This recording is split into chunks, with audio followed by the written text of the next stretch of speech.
Good morning, everybody. Can you come off of mute or maybe show me your faces so I can see some people? Hi, Dayton. Good morning. How are you? Great. How are you? Good. Hey, Brian Jackson. How are you, buddy? You're on mute. Ooh, there we go. There we go. Hi, how are you? I'm well. How are you? Good. I'm happy to see you guys. I can't do this with just blank screen. So I was like, I need somebody to be able to come on so I can have some engagement. Interact with, yeah. Yeah. Hey, Nathan. Hello, good morning. How are you? I'm well. How are you? Doing good. Doing good. Thanks. Oh, I think David's not feeling well. David, I'm sorry you're not feeling well. Feel better soon. Hi, Edward. Hello, what's your name? My name is Jen Davis. Nice to meet you, Jen. So nice to meet you. I'm going to give it just one more minute and then we'll jump in. Michelle's back. She's ready to go. Michelle, I remember to hit record so Nicole won't yell at me. Nicole, are you going to yell at me? She's on here. She's just ignoring me. Okay, so let's get started. So today's topic is a day in the life of an agent. So before I share my screen, I'll just introduce myself. So my name is Jen Davis. I am the CEO of the Holt Homes Group and Litton Keats teams that merged, so Veris Network. So what that means is seems like I'm kind of just herding cats, right? We've got a lot of people that I'm trying to get to go the same direction. So I started out as a buyer's agent. So I've been at KW almost 10 years as a buyer's agent for Dan Holt. So I was his buyer's agent for 6 years and then bought in as an owner of Holt Homes Group. And then we've kind of evolved and kind of done all, this merger and all this other stuff. But my heart is as an agent. So at kind of my history was when I joined KW from another company, I was selling around 16 houses a year. And then at my peak of being a buyer's agent, before I went more into a leadership role, I was selling around 225 buy-side units a year. So I was predominantly a buyer's agent. I clearly have taken listings and done all of the things that do some training for our agents around that, but lived the life that you guys are all in right now. And I did not always do it well. There were a lot of things that you can learn from some mistakes that I made. And so today we're going to talk about best practices, right? So I think there are standard practices that we have as agents, and then there are what we would call best practices. How do we make the best use of our time? How do we move our business forward? And how do we make sure that we've got some quality of life at the same time? So I'm going to share my screen and get into these slides. Let's see.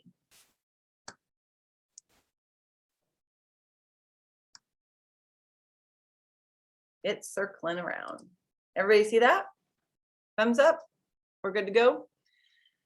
So if we're looking at a day in the life of a great real estate agent, I kind of reference best practices instead of standard practice. So when I look at this, I look at how I kind of started my business in a very reactionary position, right? A buyer called me, I would go show them a house. If they didn't like that house, then I would show them several more. And what we want to do is we want to start working instead of a reactive way in a proactive way. We want to start talking about how do we control some of our time? How do we help more families, but with more efficiency? How do we get to a space where we're utilizing all the hours in the day in the most productive way possible and still allowing ourselves time to have a family? So first of all, before we get started, if anybody wanted to kind of jump off mute and let me know, what have you guys learned so far in Ignite? I mean, we're in session 9. Any ahas so far to this point where you're like, this is something that I will learn and implement, or have already learned and already implemented? Anybody? You've learned nothing? Uh-oh. So Hey, I think oh, go ahead. Go ahead. Oh, well, I'm sorry. I was just going to say, for me, it's been more about just kind of reviewing. And again, I've said this many times in every class that we've been in, just kind of getting back to the basics and trying to get out of the mindset that's created some bad habits and so on and so forth, and start doing things consistently and intentionally on a daily basis. So.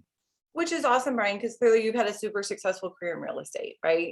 You've built a great, big, nice business for yourself. And I think it's always an opportunity. Even when I come back and teach these, I'm like, gosh, I can see where I've let bad habits sneak in, and here's a way to improve that. Michelle, what were you gonna say? Oh, I was just going to say, so I'm really new to this, and there's been a lot of good information from the get-go.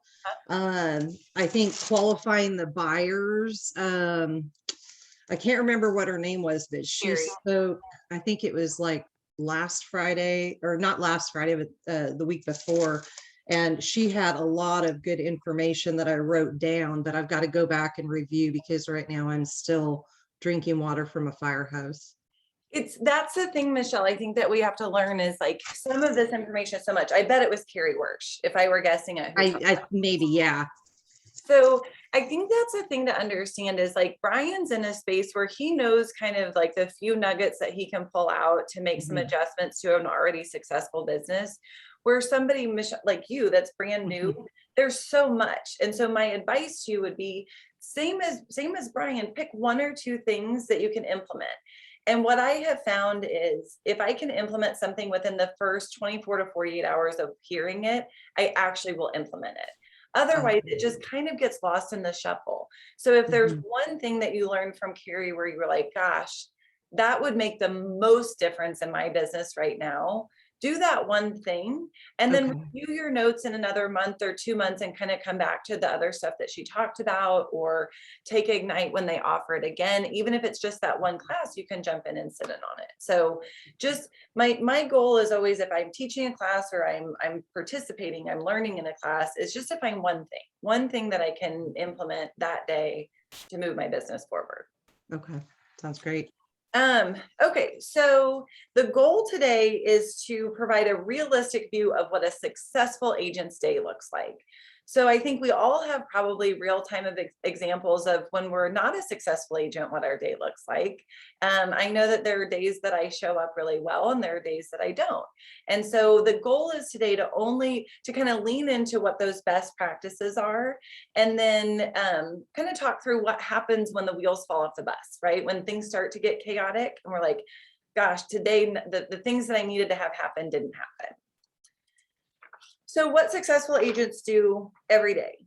And I'm going to try not to just read these slides to you, but clearly they're right in front of us so you guys can read ahead.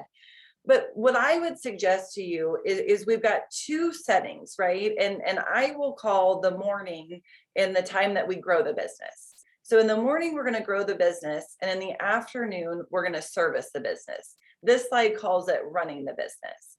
But what my job is to every day grow my business by lead generating for clients, buyers and sellers. When I look at that activity, that is the single biggest activity that's going to push me forward. And the more consistently I do it, the more exponential my results will be. So what I have found is when we have a laser focus on something, the more narrow the focus, the better the results are going to be. And so when I talked about being a buyer's agent, the reason I was able to do the number of units that I did was because I only focused on buyers. For some of you, that's not an option, or some of you, that's not something you want to do. You want to work with both. That's great. What you need to do though is make sure that your hyper focus is on those lead generation activities. And I would probably decide this part of my morning is lead generating for sellers, and this part of my morning is lead generating for buyers. Sellers always bring buyers. So if you were only going to generate for one thing, we still lead with listings, specifically in this market, right? With inventory being the issue that it can be. So we also want to make seller listing presentations and get listings, get buyer agreements signed, make buyer, do what some people call a buyer consult. I typically call a strategy session. And then we want to make sure we're previewing real estate. For those of us that are new, that are not actively in the market, the faster we can get you in the market previewing those homes, the more confidence you're going to have. And the more confidence you have, the higher your conversion rate is. So think about it this way. The better the conversation you can have with a client, right? The quality of conversation is a direct correlation of how many people are going to choose to do business with you. So if I'm super confident on what's going on in the market, and I'm super confident in how to open a lockbox and how to use the key, and setting appointments with sellers to show their home, when I show up to show that property to an actual buyer, there's confidence that comes with that. And the buyer that I'm showing then believes that I'm the expert in the field. So the fastest way, if you're new, to get rid of some of those nerves is to just go do it. Either previewing by yourself, showing another agent maybe that you're partnered up with, but getting in the habit of doing the things so that when you show up to actually have the opportunity to sell a house, some of those things are gone. We also have to run a business, or what I would call service a business, right? We have to market our listings. We have to show homes. Showing homes is probably the single funnest thing, I think, in our whole industry. And most people, after you've been in it a few years, may say, gosh, I hate to show houses. Guys, that is the highest return on investment of our time. If we're showing a property outside of lead generation, if we're showing a property, the upside of it, if we show it well and we're prepared, is exponential. We're also going to negotiate contracts. I would throw in there that, and then you add in the transaction management to closing. Some of that's also negotiations. Brian, you and I, we've had deals together, but sometimes the devil's in the details, right? On some of this stuff. So when you're running your business and you get to a situation where you're like, gosh, it's not just negotiating contracts. We're also sometimes negotiating repairs. We're also sometimes negotiating appraisal issues. We're also sometimes just negotiating or navigating people's emotions or feelings around buying and selling real estate. And so when you look at the number of things, vendor management, setting goals, compliance, attending training, getting coaching, managing money, all of these things, we can really get bogged down in the running of the business. But if we get bogged down in this side, in the running the business, and we don't grow the business, we're going to live the life cycle of a traditional agent, right? We're going to have peaks and valleys. We've all known the agents that they put, a huge number of homes under contract one month. They have a huge number of closings the next month, and then nothing the third month. What we do today determines our business 90 days from now. So if I don't lead generate today because I'm so busy servicing my business, I'm so busy managing expectations, I'm so busy, handling that contract to close part of it, then 90 days from now, I'm going to look up and think, well, I don't have any money to manage, right? All my money's gone because I didn't do the activities. So if we're looking at a successful agent and what they do every day you have to grow the business, or there's no business to service later. So understand that the lead generation point of it, I am a MAPS coach for KW, and I talk a lot to my coaching clients about lead generation. What I want for you guys to understand is that lead generation should become such a habit every day that if you failed to do it, it would be similar to failing to brush your teeth. That's when we talk about building habits around lead generation. It's that you actually feel icky if it hasn't happened. So sometimes my coaching clients will say, well, Jen, are you still lead generating? Absolutely. Every day. It just looks different for me than it used to. I lead generate for talent for our team. I still lead generate for listings to bring in. I still talk to buyers. I will do whatever it takes to grow the business because I've built the habit over the last 9 years at KW and 5 years before that at another company. But we've got to get to the point where we know we don't have the luxury of running a business if we don't grow the business. So what we want to do is today we want to bring all of this together and understanding. I don't live in a Pollyanna world where I think, gosh, every day is going to be perfect and we're going to have 3 hours of lead generation. But I want to talk about what it will look like if you can get in the habit that more often than not, this is how your day is structured. The mornings for growing the business, the afternoon for servicing it. So we're going to talk about, a handful of things that you guys have already learned in the previous 8 sessions. And we're going to talk about growing a business, running a business. We're going to revisit kind of our 411s. We're going to update some goals. and talk about some accountability. How do we bring accountability into it and still have that entrepreneurial spirit that got us all into real estate at the same time, right? Many of us joined real estate thinking that we would have flexibility. Many of us joined real estate thinking that we would have kind of be able to do things on our own time. We do if we can run our day in a structured way. So kind of the roadmap for today. We're going to go, we talked a little bit already about growing the business and running it. We're going to talk about some daily and weekly objectives. We're going to create some accountability. We're going to do some recap and ahas, and then we're going to go through those daily success habits that you guys are in the habit of doing, right? Making your 10 contacts, adding them to command, doing all those things. Ahead of the daily success habits, if you guys wanted to think about maybe some objections you're hearing, whether that's from the sell side or the buy side, what I'd really like to do is do some like real-time objection handling to help you guys with whatever's happening in your business right now. So if you guys are hearing something, let's talk through that at the end. So that when you head into those daily success habits, that maybe you have some scripts or role play ideas that maybe you haven't heard of or gone through just yet. So Gary Keller talks about in the book, The One Thing, he gives this quote: people do not decide their futures, they decide their habits, and their habits decide their future. If you guys were to have just seen this, and anybody can jump in, what does this quote mean to you? What is it, if you read this, does it get you excited? Do you not understand it? Kind of give me a little bit of feedback on this. Oh, is Actions. this thing on? Yep. Go ahead. Ryan, you go first, and then Justin, I'll have you chime in. Well, I mean, to me, it's just actions speak louder than words, you know, it's what you do every day that makes the difference. Exactly right. Justin, what were you going to say?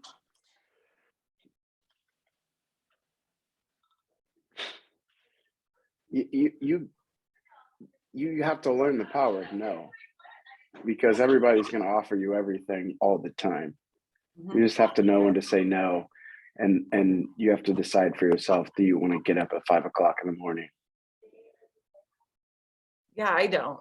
I don't want to get up at 5 o'clock in the morning. Well, no, I mean, but I'm saying, like, that's, you just have to go, hey, I'm not doing that, and I'm going to do that consistently. Yeah. I think also understanding, Justin, that no is a complete sentence. We don't have to explain the no. Just, nope, it's not going to work for me, right? It's okay to say no. I read a book. So for me, I look at this, and I read a book called Atomic Habits. And I am a big reader, and that is potentially one of the best books that I've read. And it talks about habit stacking, where if we want to create a new future for ourselves, it starts by something small. So I decided that I wanted to run a marathon. And so I was like, that seems like a lot, right? I've never run more than 3 miles, and I don't know how to get there, but I want to do this. And in the book, Atomic Habits, it talks about you can't look at the end goal and be overwhelmed by it. We have to stack habits. So we build the small habits, which is, getting up, lacing your tennis shoes, going out for a run. Maybe you walk, maybe you walk more than you run, but you eventually come up with a plan on how you want to get to the end goal. But understanding that the small habits, the ones that you choose every day, they can stack up and make a difference in your life. So if you look at the small habit of, you know what, I'm gonna make 10 contacts every day. I'm gonna add 10 contacts to command every day. If you do that for long enough, how much easier does your business get? You're building the habit right now to set you up for a really super successful business. I wish 14, 15 years ago, someone would have told me to start a database. I wish that somebody would have explained to me the level of communication that I could have with them, because how much easier would that have been when I was helping 15 or 16 families a year versus now when we're, on pace to do 850. At the very beginning, the habits that you stack carry you through and make your business and your life so much easier. So if you guys were going to take one thing away from all 9 of these, it would be my advice: continue the habit of those daily success habits that you're doing, right? Adding those contacts, adding them to command, putting them on a smart plan. Because what happens is something that happens gradual eventually becomes exponential, right? Like it's like a slow growth until it's like a major growth. My guess is that that's somewhere around year 2.5 or 3, if you do that every day, 5 days a week. So getting into what a calendar could look like. So they talk about, this is an example that they're giving us that basically says from 8 to 8:30, your motivation building time. So an example for me, and I'm going to reference what Justin talked about. I'm not a miracle morning person. That book where they talk about, you get up at 5 and you do all of these things. That's not really my jam. My motivation building time is actually going to be the day before. I want to know tonight what I have to do to win the day tomorrow. Because when I wake up and I get started and I get kids to school and I walk in the office from 8 to 8:30, that's my time to motivate my team. So those of you that are individual agents, maybe this is your time. You set your intentions for the day. You put out what those big rocks are, right? If these one or two things happen, everything else gets easier. For me, it's at night. I like to know, how do I win the day tomorrow? Because then when I walk in the office, there's no question about what it is that I need to do. So from 8:30 to 11:30, you'd go through those daily success habits, lead generation and lead follow-up. I'd like to point out that lead follow-up is in this. So I think an underrated topic that we don't talk enough about is actually the follow-up. If we spend all of this time generating new leads and meeting new buyers and meeting new sellers, but we don't build in the time to follow up with them, what have we really accomplished? So for me, if I were looking at this 3-hour time block, I agree with it. I'm going to generate leads for 2 hours, and then I'm going to follow up for an hour. My follow-up is just making sure that I'm checking in with the people I've already met with. Has their motivation changed? Has their timeline changed? Is anything, can I forward pace them? So I talk about forward pacing a lot on our team and with some of my coaching clients. But forward pacing is, if Brian's my buyer, I'm not waiting on Brian to send me a house that he wants to take a look at. If Brian is my buyer, I am proactively trying to find Brian a house. So I'm going to call Brian. If he's a 30-day buyer, pre-approved, ready to go, I'm probably calling him every day. And I'm going to say, hey, Brian, it's Jen. I did a search this morning. I haven't really seen anything new pop up on the MLS. Just wanted to let you know, I know that you guys are looking to be in River Cut. So I actually, it's gonna be 60 degrees outside today. And so I actually kind of have an idea of where at in River Cut you want to be. And I'm going to go knock on a few doors and see if I can't get a feel for anybody that's getting ready to move. So 2 things have happened. I followed up with Brian. I've given him really a non-update update. I basically said, I have nothing for you, but here's what I'm going to do to help you, right? So Brian's not sitting at home thinking, gosh, I really wish I wouldn't have hired Jen to help me. She's not doing anything. I've not heard from her in a week, right? Brian's not sitting there wondering what I'm doing to help him. Brian knows what I'm doing to help him. I don't have anything for him, but he knows I'm being proactive in his search. The other thing that I might do is say, hey, Brian, nothing really has shown up on MLS. However, typically I have found that new listings hit sometime around Wednesday or Thursday. Would it be okay with you? What's your schedule like Thursday? Can we go ahead and just set a time to meet, Thursday around 2 to go look at a couple of houses? Brian's be like, okay. 2 things happen. I forward paste Brian onto my calendar, and I've created my own sense of urgency to find Brian a house. There's nothing like shortening a time frame that won't help move your client forward. So I'm doing that every day. Any buyer that's raised their hand, any seller that's raised their hand, I'm going to make sure that one of 2 things is happening. They're either set on my calendar or we're signing paperwork to do something, right? We're writing an offer, we're signing a listing agreement. Those of you that work with sellers, if Edward is somebody that I went on an appointment with at the end of the year and he wasn't worried about, he wasn't interested in selling, in December. He was like, Jen, I just want to wait through the holidays. I don't want to do anything right now. Then what I'm going to do is I'm going to call Edward and say, hey, Edward, it's Jen. I just wanted to check in with you. You know, I know that you had mentioned really kind of waiting until March to get your house listed. However, I'm really seeing kind of what happened last spring happen again right now. We're seeing a lot of multiple offers, and interest rates just went up and they're set to go up again in March. And what happens is when they go up, Edward, the affordability of buyers looking at your home can go down. And you're right on that price point where I'm a little bit concerned that it may, you know, we may not get as many offers as we initially thought. Is there any way that you would consider going ahead and listing now and taking advantage of the market? That's what follow-up sounds like. Follow-up doesn't sound like, hey, Edward, it's Jen. I was just checking on you. How are you? Everything good? You need anything? Two totally different conversations. If I'm going to follow up, my goal is to move them forward. Now, Edward may still say, Jen, I told you, I'm not doing it until March. I'm not going to go on the market until then.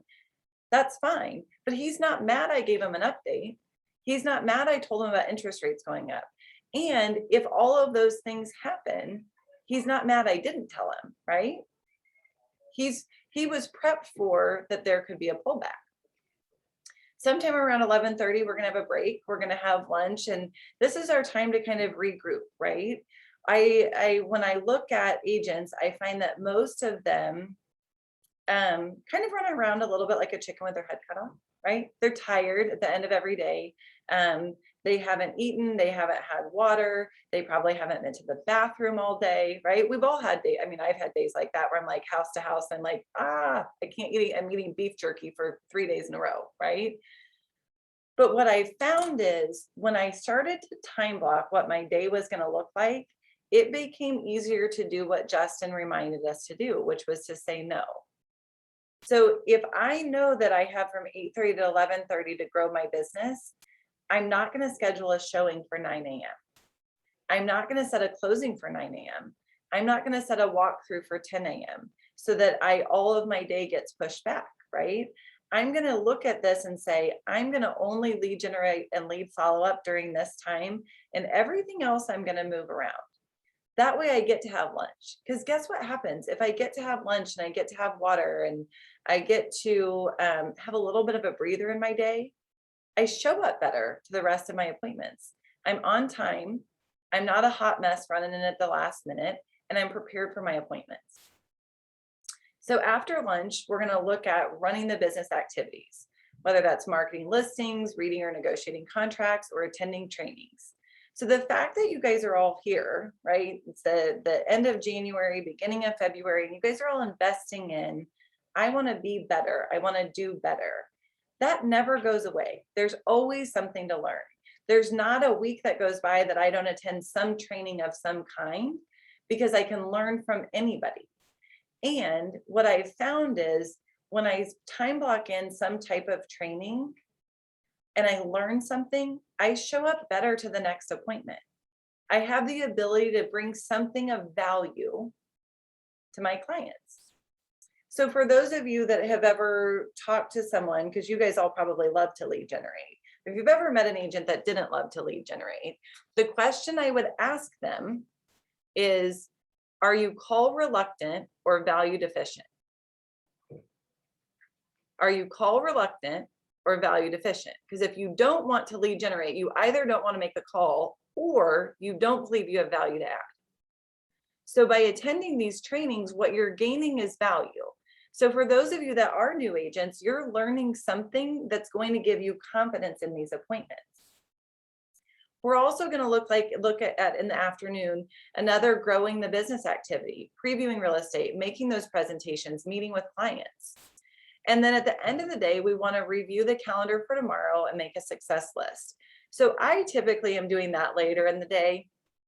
I'm just going to be honest. I wish that I was doing that from 4:30 to 5:30 every day, but typically I'm going to run over on something, and that's probably in appointments. And so what I look at is I'm never going to give up my family time. So those reviewing the calendar, if I'm going to move something, I know for me that there's no chance that I don't do that before I go to bed. You guys have to decide when you'll do it and make it a habit, right? We talked about habits earlier. We also talked about best practices. Best practice is whatever you will do. Any questions so far when we talk about calendar? Any pushback on anything that you're seeing or questions around it? So realistically, how Mhm. good are you at sticking to this plan on a daily basis? Because I can plan a day out and man, somewhere about 11, it just seems to blow up. I am good at this plan 80% of the time. I would say 5 out of 7 days mine fall in line. The thing I will tell you about the family time, when I was really in production, Brian, like when I was running and showing and doing all of it, 2 nights a week I work. I work 2 nights a week and 1 day of a weekend. So when this said family time, that for me was going to be on Tuesdays and Thursdays, and I was going to show property Mondays and Wednesdays evenings. So when you look at this, understand some of it's going to look a little bit different. So this for me really did work 80% of the time. 20% of the time, a buyer, I'd have a buyer closing at 1 o'clock and the seller wasn't moved out at 11. And then you're like, well, no, I mean, my whole day is gone. But that was the exception, not the rule. So sometimes what I'll talk to some of my coaching clients about is like, how do we avoid some of those things, right? That pop up during our day. And mine was, we talked a little bit about a non-update update. I also did those every Friday with every person that I was actively in business with, somebody that was under contract or I had their listing. And so every Friday I had time blocked in addition to, my lead generation and lead follow-up time, because they weren't really a lead, right? I was actively in business with them. So every Friday around usually my lunchtime or right after, I would call, and Brian, if you were my buyer, I would call and say, hey, Brian, it's Jen. I'm still waiting to hear back on the appraisal. I did reach out to your lender today. They think it should be due back, sometime Monday. As soon as we have that, then we're really good to go. So the 2 things happen. Number 1, Brian feels good as my buyer that I've given him an update ahead of the weekend. And number 2, I've prevented Brian from calling me over the weekend. Right? If weekends are our busiest times, I'm controlling the narrative. I'm controlling my calendar. Same goes on inspections, right? That's the most stressful time for buyers is we schedule the inspection, we have the inspection, and then we get the report. And if you're in a showing and your buyer gets the report before you do, or you're in a listing appointment and your buyer gets that report, that's when chaos happens, right? Just is. So what I would do in an effort to kind of manage my time, 2 things. I never schedule, I went to every vendor that we utilized and I said, I cannot have an inspection on a Friday. I can't, because I can promise you that I will sit down for dinner or a happy hour or whatever I'm sitting down to on a Friday night. And that inspection notice hits at 5:30 and I've blown my whole evening talking to my buyers about it. So when you start to look at your business proactively, if you're like, this is the time that it causes me the most stress, how do I alleviate it? It's looking at your processes and thinking, what can I change? It was a simple call to home inspectors and saying, hey, Nathan, it's Jen Davis, in the event that, I get something under contract this weekend, could I pre-book an inspection? I've got a lot of buyers I'm showing. Can I pre-book a couple of inspection spots at the beginning of next week? My inspectors knew that I didn't want that on a Friday. The other thing is I really preferred a morning inspection so that I could handle it in the afternoon, right? Instead of handling it in the evening. But Brian, if you knew that you had an inspection this morning at 9, and you're going to get that report sometime around 10:30 or 11, part of your time block may just be from 11 to noon to call your buyer.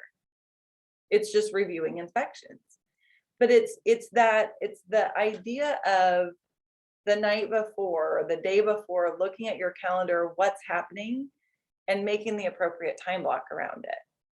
Because every day you're not going to be in a training, so that training time can go to repair negotiations. Does that help? Long-winded answer. I get that. I'm pretty chatty. I love it. I think that's a great idea. I'm writing that down for sure. Thanks. So Nathan, one extra step on that, if there's well or septic, don't do it after Wednesday because your water report's not going to hit till Friday. So I learned that also, right? And it's hard to read a septic report on your phone, just as an FYI. Any other questions or comments? Concerns? Okay, so I feel like we all at this point understand, because you've been through 8 sessions of this, that lead generation is going to be at the core of your success. These other things can't slip, but lead generation is going to be what makes you successful year over year. So this is kind of where we're at right now. We're supposed to look at your 411s. Do you guys have 411s? Does everybody have one? Does everyone know what a 411 is? No. Okay, this is what a 411 is. So we're just going to jump in. Does anybody have one? Quick hand raise of anyone that has a 411. You've not gone through this yet? In any of these? Okay. So a 411 is an action goal worksheet. So I wish I would have, I will figure out how to get Nicole one that I have filled out so that you guys can take a look at what one looks like filled out. But I do a 411 every week. I do one for myself and I do one for the people that report to me. So what we look at is a 411 is a way to get to your goal and make it bite-sized. So we talked about it earlier where the marathon, it seems so big that you're like, I'm never going to get there. So how do I make this bite-sized or you know, have the ability to get there? So a 411 is something that looks like this. And what it is you have 1 annual goal, 1 monthly goal, and 4 weekly goals. So if you hit your goal 4 weeks out of a month, then clearly you hit your monthly goal. If you hit your monthly goal every month, clearly you're going to hit your annual goal. Yes, Michelle held it up. You got it in a workbook. So anyone want to tell me what their like an annual goal is this year? How many closings? Anybody?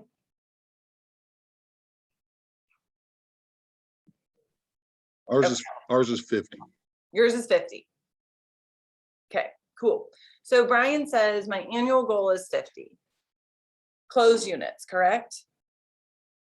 50 closed units, not 50 pending, 50 closed units. So I'm only pulling out my phone because I need the calculator from it. So if I were to look at 50 closed units, on average, probably Brian's isn't this because he's a really great agent, but typically on average, there's a 10% fall through ratio. That's what the National Association of Realtors says. So usually 10% of all contracts written across the United States fall through. Could be financing, could be inspections, could be, you name it. I've probably seen my house can fall through. So if I looked at Brian's annual goal of 55, it would be 50, 10%, I would go 10% over, because the one thing we don't want to miss on is the 50 closings.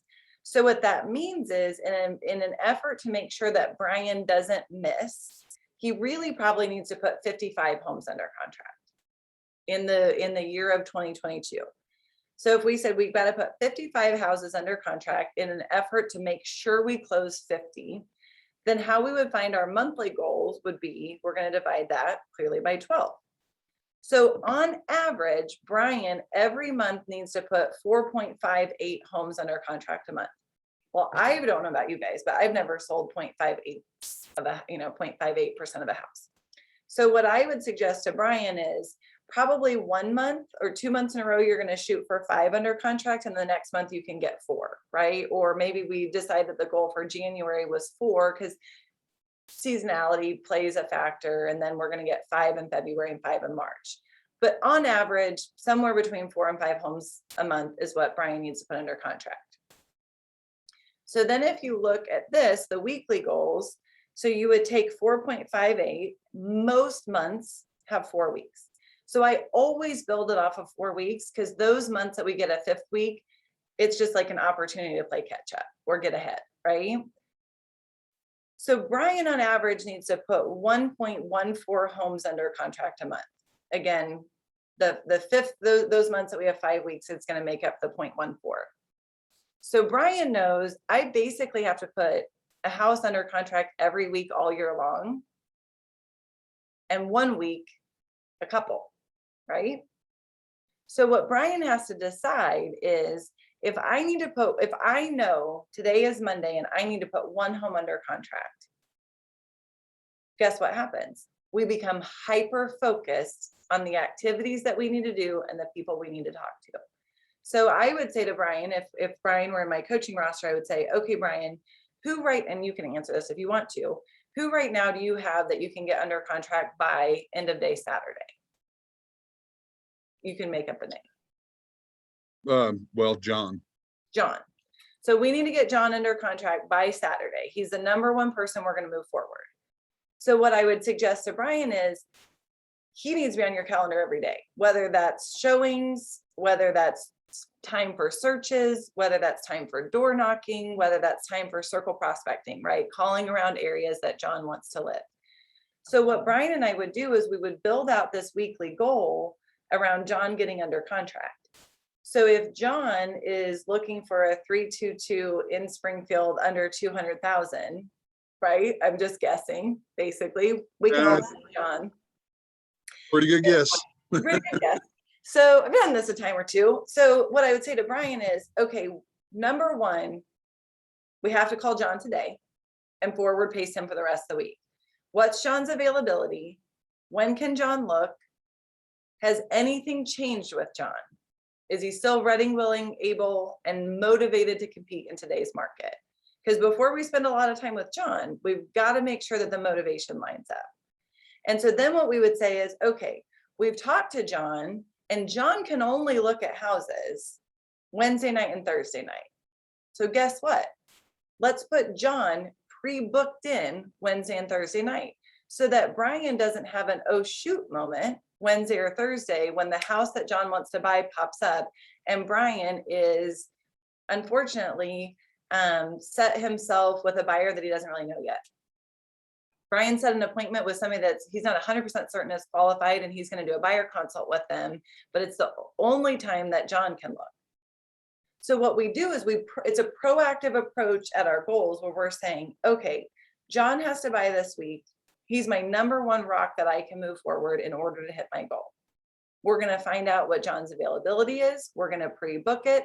And then all of Brian's lead generation activities go around it, finding John a house.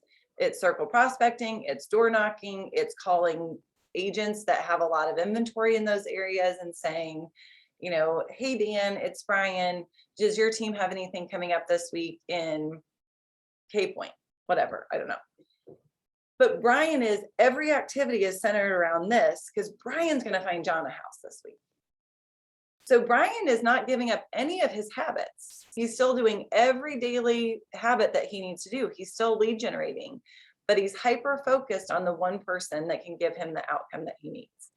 And guess what? If Brian doesn't happen to find John a house, do we think Brian probably finds a listing? That number of phone calls? Heck yeah, he does. He's growing his business. It's a win-win. Either he finds John a house or Brian finds another piece of inventory.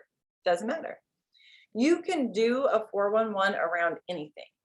Typically speaking, I wish I had mine here somewhere, but typically speaking, I have all kinds of stuff on there. I have personal goals on there. I have professional goals on there, but I know the activities that I need to do every week to move me forward so that at the end of the year, I'm not disappointed. Guess what else? If we get to the end of June and Brian is like, Jen, I'm at 35 pending and closed. He's more than halfway to his goal. Does Brian feel good about taking a vacation or bad about taking a vacation? He feels great about it. He's ahead. He's 5 ahead of, or 10 ahead of where he needs to be. When you understand your numbers and your goals and where you're at every day with them, it gives you the freedom to take time off or to know when you can't take time off. If we get to end of June and Brian's at 18 pending and closed, Brian's probably like, you know what, guys, I'm so sorry. We're gonna wait. I'm gonna get it into gear, and we're gonna take, instead of taking a vacation in July, we're gonna take one in September. I'm gonna get caught up. I'm gonna focus. I know what I need to do so that I can do this. But theoretically speaking, Brian would never actually be at 18 at the end of June because he's tracking his numbers every day. So he knows where he's at. If you know your numbers every day, you can make micro adjustments at the end of every day to make sure you're in alignment with your goals. Goals can be family. If my goal is, I have 2 kids, they're 15 and 10. My goal every day is to have dinner with them. Every day. If I know my goal is to have dinner and I have the client, John, that needs to look at houses Wednesday night and he can only look at 6 p.m. and my goal is to have dinner with my kids, guess what? I can have dinner at 5 and show John by 6. But if I'm not hyper focused on what those goals are, all of a sudden I go 3 or 4 days without having dinner with my kids because I wasn't paying attention to that goal. So goals are good for the, good goals can do. Making sure that you've got balanced goals though. We've got to put some personal stuff on there so that it's not all business related. And we look up at the end of the year and you're like, well, I made a lot of money, but I don't have any friends left. Right? So any questions on that? Everybody feel good about 411? Yeah. Okay, so the next thing, have you guys talked about the 80-20 principle in this program already? So you guys have a pretty good, I'm not gonna go overly in depth with it then because you guys have already heard about it. But it's basically most of the time, 20% of where we spend our time gives us 80% of our results. When I look at this, I look at it and I think, I don't want to only spend 20% of my time where it's going to give me 80% of my results. I want to figure out how I get that time and spend 80% of my time there so I can have better results, right? I want the big results. So it's understanding if you're looking at like those time blocks that we talked about earlier, right? The sample calendar or the 411, those things are meant to work hand in hand. So if you look at your 411 and you build it out and you say, these are my big rocks, these are my big goals, right? My big goal is we're going to sell 850 houses this year. My big goal is that if I'm in town, I am having dinner with my kids. Right? Last 2 years ago, it was that I would be home every day when Cooper got off the bus because he was not old enough to walk home. But when you have it and it's that clear, those are the big rocks. That's when you have permission, Justin brought it up before, to say no. If someone called me and said, hey, Jen, I'd like to see a house at 3:30 and Cooper gets off the bus at 3:45, I have to say no. I don't have to tell them why, right? I can just say, oh gosh, Brian, I'd love to show you that house at 3:30. Fortunately, I'm already booked. Would there be any way that you could take a look at that house at either 2:30 or about 4:30 or 5? I should be freed up by then. They don't even know what I'm booked for, right? The thing that I see most people do when they're talking about big rocks or where we spend their effort is that there's no time spent on family and there's no time spent planning out what our personal life looks like. So if I were, let's say Edward is my buyer and Edward I'm showing a house to at 3:30 in the afternoon, and Michelle calls and wants to see a house at 3:30 in the afternoon, could I show both of them? No, I can't show both of them. I've already promised Edward I'm going to show him. But what happens is we start to value our professional life more than our personal life. So I'm willing to say no to Michelle because I'm booked with Edward. But I'm not willing to say no to Michelle because I'm booked with Cooper getting off the bus. Make sense? You've got to look at it and think, big rocks are big rocks. And productivity is productivity. And there's not anybody that you will meet probably that is more goal-oriented than I am or numbers-driven. But there has to be a balance. And that's what the goal of this is. So the goal of today is for you guys to figure out what are your most important things? What are your non-negotiables? And then how do we block them? And how do we commit to the 80-20 principle?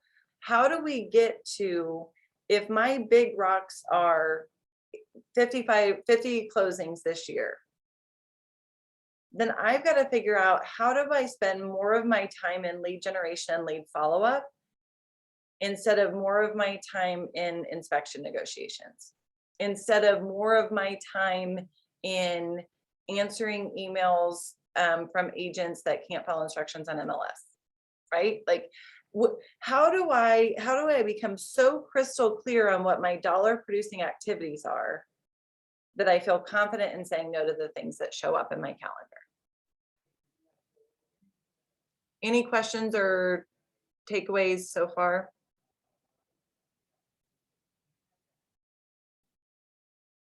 Nope. Good. Okay. So setting your objectives, translate your weekly goals into daily objectives. So this is basically an activity, and you should have page 5, I think, in your guide. Is that right, Michelle? You got page 5? Is that what that is? Sorry, you're the only person I know that has your book printed out. So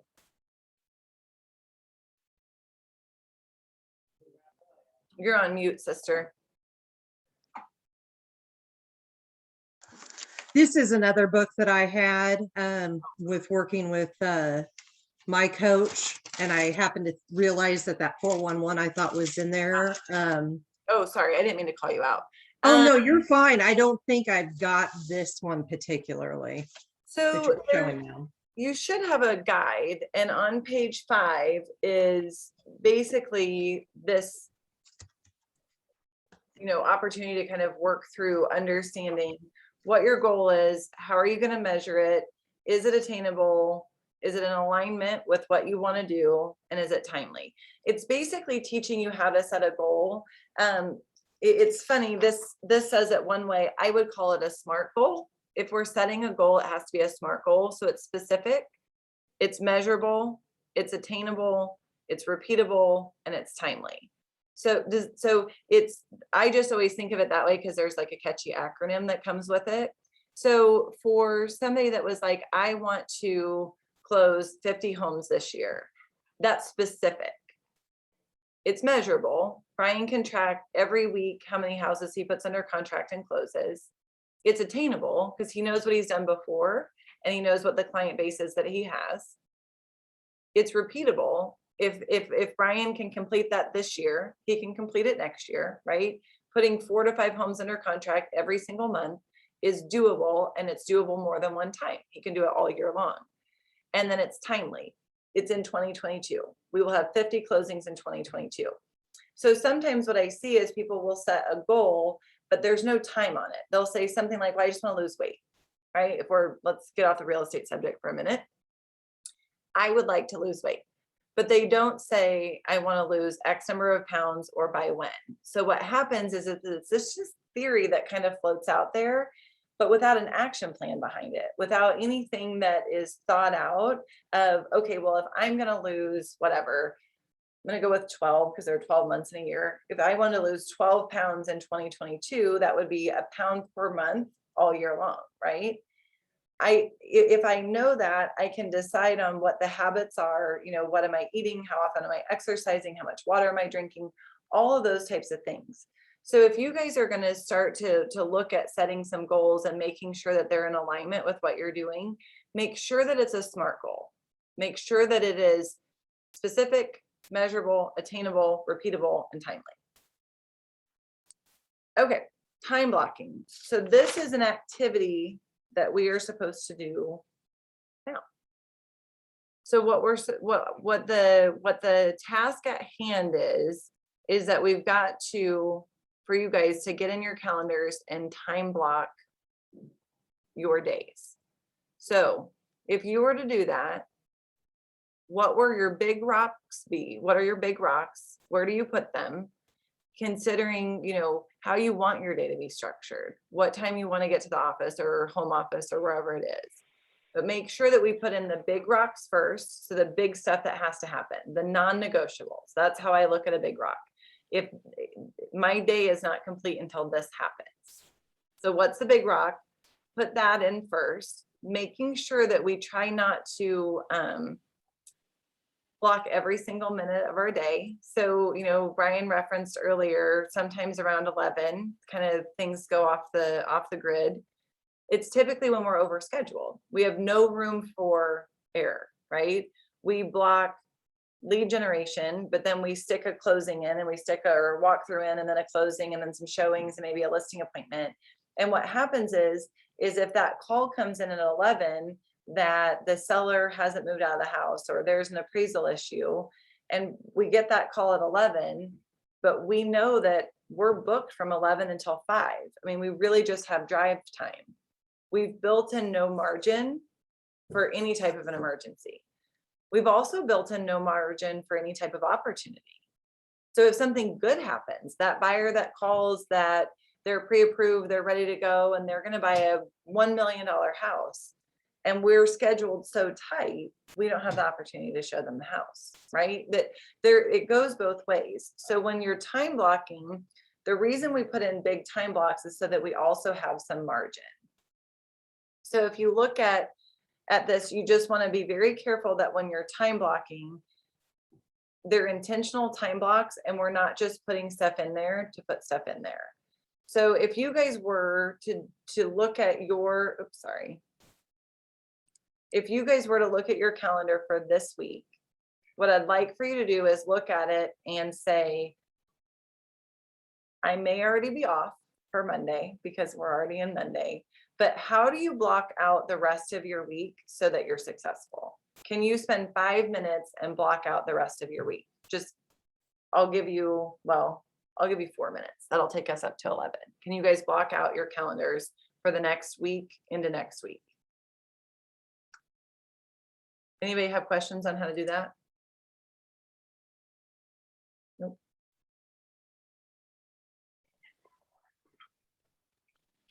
Like I'm kind of already like doing a time block, Uh-huh. but it gets kind of messed up every now and then. And I'm trying to adopt the mindset of like, if I don't do it today, I just move it over till tomorrow. It's that old saying, if you can't erase it, right? You replace it. So don't erase it, replace it. So if lead generation falls off today, where do we put it tomorrow? But that's kind of, Justin, why I tell you, like when I would suggest you guys to kind of look at it every day, is if it's one thing if you miss 10 contacts today, but if you miss them today and you miss them tomorrow, now we're 20 behind. That's hard to make up. And so you've got to look at it and think, we can't just keep moving it. At a certain point, we've got to decide if that's a big rock, it really shouldn't be moved. Mm-hmm. That's clarity around what the non-negotiables are. Okay.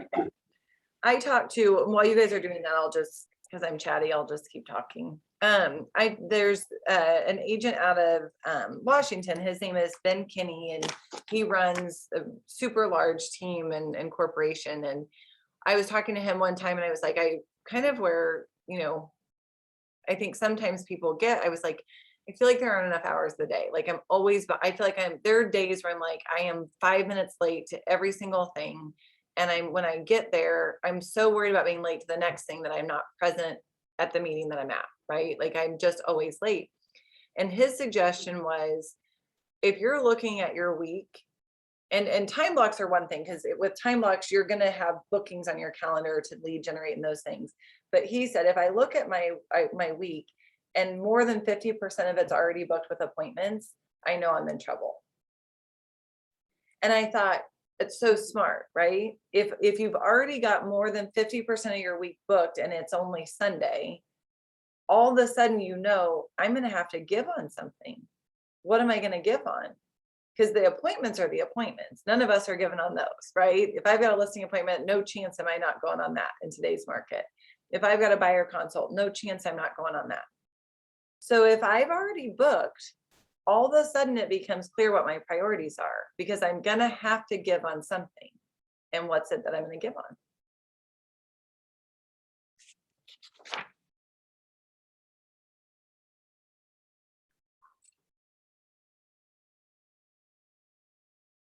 They talk about, and this is part of, you guys can just, if I need to slow down, just, yell at me.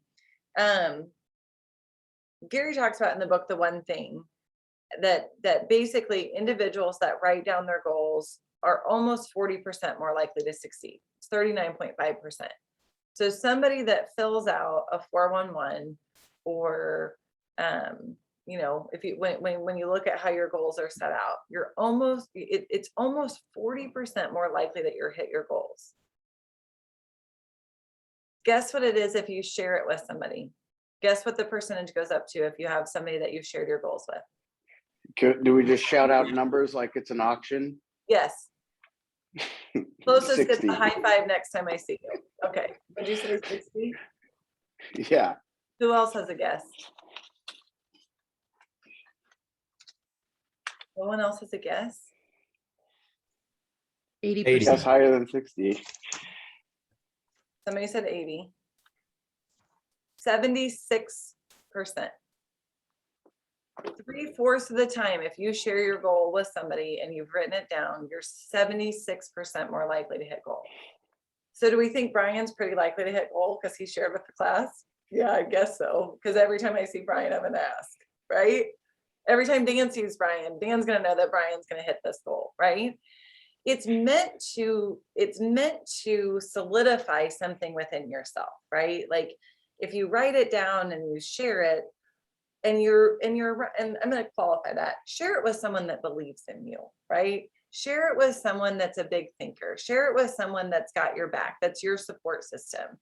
If you don't have anybody, I can be that person for you, because you better believe that I believe anybody can hit any goal that they want to hit.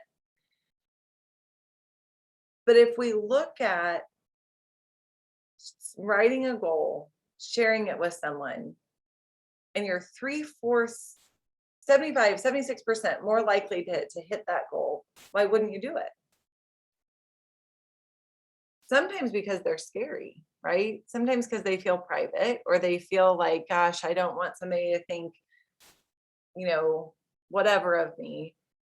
Guys, it is like the single most powerful thing I've learned since being at KW is what it takes to be successful, and how good it feels to be successful when you bring a group along with you, right? When you've got that support system, and then having the ability to kind of take it forward, right? And be that for somebody else. Okay, so we're going to talk next, guess what, about being accountable. Okay, so being accountable, there was a book that came out, and you're going to find that I talk about a lot of books. I'm not probably supposed to, but there was a book called The 12-Week Year. And it talked about basically shortening the year into, 12 weeks at a time, because what happens is, the shorter the amount of time you have to accomplish something, the higher the likelihood that you hit it. It's like deciding to go out of town on vacation, and you get, right, all the stuff that you've been putting off for 2 weeks. The day before you go on vacation, you accomplish all of it in 24 hours, right? It's that thing that happens where you're like, I shortened the time frame, now I'm panicking and I'm going to get all these things done. I'm doing laundry that I never thought about doing before, right? If I'm going on vacation. So it's when we look at like this book called The 12-Week Year, they talk about accountability in there, and there are two different mindsets around it. There are some people that look at accountability like micromanagement. And there are some people that look at accountability as an easy next step to be successful. And so regardless of kind of where you guys are at, if your mindset has been potentially you used to work for somebody that was kind of a micromanager, that they looked at every single thing you did, sometimes that can be a little bit of a turnoff now when we talk about accountability. But I'd like for you to set that aside if possible, because I will tell you, I think that when I got into real estate, I thought, I'm going to work for myself, right? I get to work on my time when I want to get there with who I want to work with. But what happens is, without the accountability of the goals, we can work more than we ever thought we were going to work, or we can work less than we probably shouldn't work, or we could do the wrong activities. And so when we look at accountability, accountability is an attitude and an approach. Accountability, the attitude part of it has to be, I want feedback. I want the person that I share my goals with to give me feedback if they think I'm not showing up in the way that I need to show up. I want for my kids to call me on it if I'm not there for dinner. I want them, I want the feedback if I'm not showing up in alignment with my goals and my values. I also want my team members to understand that I'm comfortable with accountability. If I tell them I'm going to do something and I tell them I'm going to do it by a certain time, I want them to hold me accountable to it because I want to be a team player. I want to, my attitude around it is that's healthy. It's healthy to work in a team environment. Those of you that are individual agents, your team is your family, it's your spouse, it's your friends, it's whoever you want your team to be. Just when I say team, I don't mean real estate team. I mean the people that love you, that care about you, that want to move you forward. It could be a coach, it could be a mentor, it could be whoever you want. But that attitude of being part of a team, it feels good to play for the greater good, right? It feels good to not just be playing for yourself. It's also an approach. If I know that I'm going to be held accountable to a certain amount of activities, then I know what activities those are, right? I know what my approach needs to be to hit goal. If I had an hour with Brian, we could boil it down to how many dials he needs to make a day, how many appointments he needs to go on, how many signed agreements he needs to get. We could have a full approach around accountability to make sure that he doesn't miss goal. And at the same time, we would look at his personal life and say, where does that fit? Where does that fit within these goals? Are the two in an alignment? When your values are clear, your decisions are easy. Okay? Yes, Brian. So the hard part of this right now for me, like this month, we've written a ton of stuff. We just haven't landed but one, you know? And so, I mean, that's where I try to figure out and try to model out what it's going to take. I can't figure that piece out. It's just a matter of, I just going to have to continually beat my head against that wall, I guess. I don't know. But well, I say a ton, not a ton, but we've written six deals this month and landed one, 6 or 7 and landed one. So, you know, that's frustrating. So It's heartbreaking. It's heartbreaking for you. It's yeah, heartbreaking for the client. It's heartbreaking for the buyers, yeah, for sure. It's also hard to be a buyer's agent and deliver bad news 6 out of 7 times. It is tough. Yeah. Well, and that's why, you know, and another piece of this deal, like when I say 50, I mean, I've got it broke down. My board literally says in my office, 50 closings, 24 listings, 3 vacations. That's what I'm looking at every day when I go in the office. Yep. And, you know, so Let but me ask anyway, you, where are you? So I know the 50 contracts on the buy, some of the buy side stuff is going to be a challenge. Where are we at on the 24 listings? so we've got one that we're getting ready to get done. And I've got 3 more coming, but not quite ready. You know, again, it's going to be that typical explode in the spring sort of thing, you know. I think if it were me and I were giving advice, and this is so outside of like what I would normally say, because clearly like I was a buyer's agent and that's kind of my jam. I think if I were looking at making predictions for this year and I were looking at how do we make sure we hit goal, it's being proactive instead of reactive. It would be 100% going after inventory for my buyers. So if when I'm coaching like our team, or I coach a lot of buyers agents within KW, I will say to them right now, if it hits the MLS, it's too late. I mean, it's just too late. It's like going to the vending machine outside of like your first class in college, and that vending machine always having the Cheetos gone, right? Like it was like the best snack, or I thought that was the best snack, but those were always gone first. Mountain Dew was always gone first, where there was like Diet Pepsi and animal crackers left, always. I didn't want Diet Pepsi or animal crackers, I wanted Cheetos and a Mountain Dew. So my choice was to either keep getting the Diet Pepsi and animal crackers or going somewhere else. Go to the second floor vending machine, stop at a gas station on my way to college or on the way to campus, go to the grocery store and pre-buy the stuff so that I had what I wanted. It's the same thing. The MLS is the vending machine that's been picked over. By the time it hits, it's too late. Sorry, I clap when I get excited about stuff. So if it were me, I would say, you know what your buyer wants. You know what John wants. You have access to being able to go drum up inventory.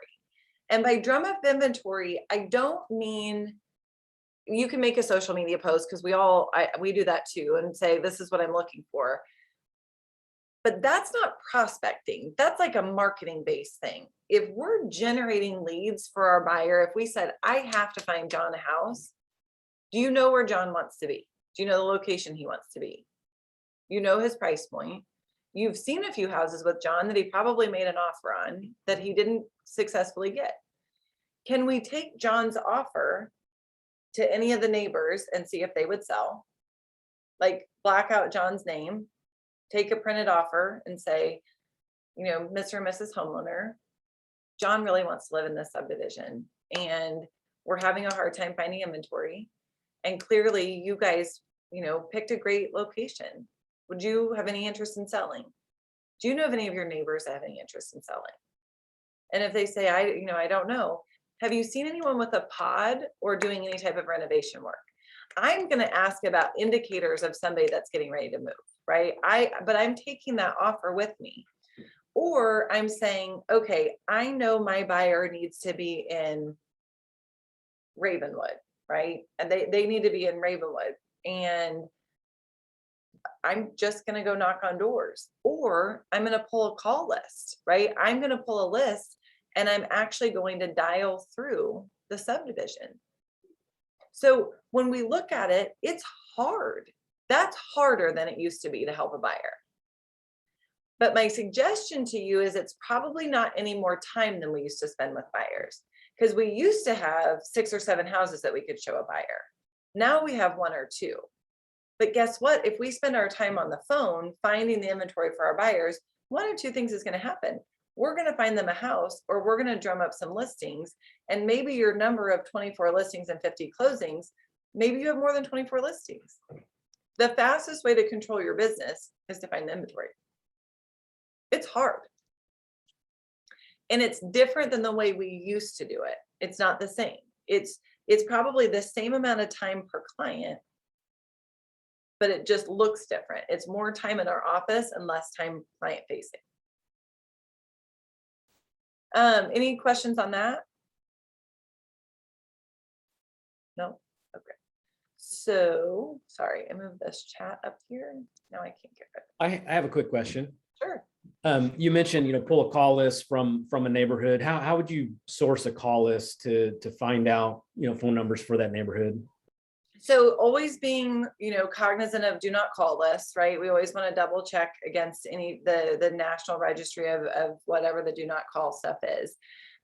We have a service on our team that we utilize that can pull it, which I think is called Cole Realty. There's another one that's called Land Voice, but I also believe that sometimes your title company can do those things for you. I don't they can pull basically the data list of who lives in a subdivision, or you can go to like an HOA president and see if maybe you can get a copy of like whatever their directory is. That's a little bit more challenging. But I believe title companies can pull a list of who lives in a subdivision, and then you can do like a people search. There's some ways to do it online. I'd have to ask somebody on my team that's a little more tech savvy than I am, like what that looks like. But I think if you Googled, like people search or search names, I think you can pull that up. So you would get the list maybe from a title company, and then, or like a Land Voice or Cole Realty or something. That's a service you have to pay for. But I think it's like, I don't know, $75 a month maybe or something. So I mean, you would only do it if you were actually going to utilize it, Okay. right? Thank you. You'd only spend money if you're actually going to utilize it. Accountability is a tool for achieving results, right? So when we look at, based on the conversations we're having, accountability and knowing what our goals are, it's going to change how we show up and how we show up in an effort to get those results. So, when Brian was asking the question, I often think back to, if I'm not getting the results that I need, I either have to improve my skill set or I have to improve my activities. If I'm not hitting goal, it's one of 2 things. It's either skill set or activities. It doesn't mean that we're not doing the right activities. It doesn't mean Brian's not showing up every day and working his tail off to hit this 50. It just means that how he's doing it, because the market we're in, may need to adjust. But until you start tracking it and holding yourself accountable to it, you can't see what the gaps are. If Brian is only showing up every once in a while, he doesn't have a true determination of, are the activities he's doing going to yield the results that he wants? Once we start tracking it and we hold ourselves accountable every day, we can start to say, you know what, this doesn't work. Writing 6 offers to 1 doesn't work. What do I have to change? It's not that Brian needs to try harder or show up better. He just may need to make an adjustment in how he's previously done business. Doesn't mean that's going to be easy, but because he's tracking his numbers every day, he can see that there's a gap. He can see in January that there's a gap so that he can make an adjustment so he hits goal. We've got to hit the 3 vacations. It's a non-negotiable. We've got to hit the 50 closings. It's a non-negotiable. The one thing that may unfortunately have to change is he may need more listings. He may need more listings than initially he thought. How are we going to go find them? And when we try to go find them, how does that benefit our buyer clients? Well, maybe, just maybe, we find them an off-market property. Buyers are willing to pay for the convenience to not compete. But if we're only looking at the MLS, they have no chance but to compete. There's no other opportunity for them to find a home unless we're willing to go and try and do something different. So accountability is a dynamic cycle, not a static concept. So this kind of shows, kind of what the flow chart would look like, right? We set goals, we do the key activities, what we think needs to happen. We measure the results. That's where we're at in our conversation. We're measuring the results and we don't like what we're seeing. 6 to 1 isn't working. We're evaluating the process. We're going to make adjustments and then we keep going. So the adjustments may mean, and I have no idea, Brian, because I've not done the math. So but it may mean that Brian needs to take 36 listings. I have no idea. But we're not changing our number 1 goal of 50. And we're not changing our number 2 goal of 3 vacations. We may adjust 24 listings, but that's only improving it. We're not decreasing anything. All we're doing is we're saying we're going to set these goals. We're going to try our best every day. We're going to measure those results. We're going to evaluate it.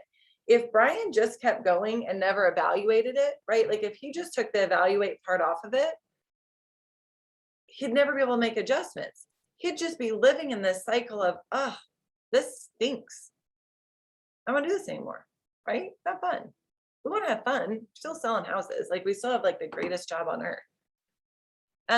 Any feedback on that slide or any questions? Am I supposed to? Oh yeah, go ahead. Am I supposed to give breaks or no? We can just roll through. I think we just roll through. Thanks, Edward. Like your style. But I have a question. When, let's say, because even David, you and David mentioned door knocking. 2 questions. What document should I bring if I should bring any, and then, or should I set up an appointment and bring the documents there? Does that make sense? It does make sense. The document that you could bring is if you have a buyer that's lost out on an offer, right? You could bring the contract, like the actual printout, whatever the PDF is, but you want to black out your client's name just because it's confidential. Now I would let my client know I was doing it because they're going to be like, that's pretty awesome, right? That you're going to go knock on people's doors. Now, if you don't have a buyer that missed out on an offer, I would just go door knock with nothing. So I would just go knock on a door, somebody answers it and be like, hey, this is Jen Davis with, KW. I have some clients looking in the area and we're really struggling to find a home, right? Like I'm still going to go that route, but I don't have an offer to take with me. So I'm just going to go. Or I might say, Mr. and Mrs. Seller, homeowner, Mr. and Mrs. Homeowner. Hi, I'm Jen Davis with KW. Hey, there was a home down the street from yours that looked to be pretty similar online. It's just went under contract or closed or whatever you want to say with multiple offers. It did go well over list price. And I was just wondering if you know of any of your neighbors that were looking to sell. I always start with the neighbors and then I kind of fall in with them because it loosens them up a little bit. But the reason that you would do it that way is if you truly don't have a buyer looking in that area, I would probably go the route of success in the neighborhood, right? I would talk about the success a neighborhood had in selling. And so the easiest way to do that is, especially if you can see that somebody, if a neighborhood is like really improving, right? If you can look at the history of a neighborhood and what was selling for 150,000, 2 years ago is now selling for 225. $75,000 of equity, right? Like, not to mention what they've paid off, not to mention what they've done. But remember, I said earlier, the reason people don't make calls is they're call reluctant or value deficient. What you're doing in that circumstance when you're giving people market knowledge is you're making a deposit in their life. Most people own a home and they have actually no idea after they close on it what it's worth. We think they do because we're in real estate, but they don't. And so until someone tells them in actual dollar amounts, the amount of approval or amount of improvement they've made, they have no reference point. So somebody that hears, right, it's a seller's market. Do you think they know that the swing in their value of their home was $75,000? No, they think it just means there are lots of offers on every house. They have no idea what it actually means to them. So when I talk about, like I said earlier, I wish that 14 or 15 years ago that I would have started a database. Can you imagine the phone calls that I could make right now? From 15 years ago, if those people still lived in their house, of what the value increase was, right? I mean, the average sales price when I started was like in Springfield was like 135. The dramatic increase in value, people don't understand. From 2016, it was 150,000. So when I was really like buy side selling whatever, in 2016, the average sales price was 150. Those people that bought a house for me in 2016, I just went on an appointment. They bought a house, it was 135. I went on the listing appointment last Friday. They will list for 225 and have more than 10 offers. 135 to 225. They called thinking that their price was good. When they called in for the listing appointment to have me come out, they were hoping it would be 175. They cried. So when we talk about giving value, understand that when you go knock on a door, if you can, Edward, tell them the difference of what the value was a couple years ago just for an average home in their neighborhood to an average home now, that's added value to them. It will create someone that wants to move forward, because $75,000 to some people is going to be, most people, life-changing. Make sense? Does that help on the door knocks? I got off on a tangent a little bit. Thank you so much. And thank you also, David. Thank you. Good job, David. Okay. So what I'd like for you guys to do is just look at, and I know that, do you guys have accountability partners within the group or no? That's not how this is set up. No. Okay. So what I'd like for you guys to do, for those of you that don't have a goal, part of your homework for this week is to set a goal. Set a long-term goal, a medium goal, and a short-term goal. So what I mean by do that this week, time block for it, right? How long would it take you to come up with a short-term goal, medium goal, long-term goal? Long-term is going to take some time. So homework for this week is to set some short-term goals, but time block for it. And then look at how often do you need to check in on it and who you're going to do that with. Who's your accountability partner? Who wants you to win as much as you want to win? Who's going to be a good positive voice in your head that's going to say to you, that's awesome, man, you're doing a great job, or dude, pick up the pace, right? Accountability works both ways. People that love you can also correct you. So what you've got to talk about is, when are you going to check in with that person? How often are you going to check in? Could you utilize that 411 that we talked about and talk with somebody through that and then make that date? So once you set those goals, you get somebody to be your accountability partner, then make a date for when you're going to check in with them. Okay. Anything, so kind of recap of today so far. We're doing pretty good on time, right? Good, yeah. Any ahas today? What are you guys going to implement that we've learned so far?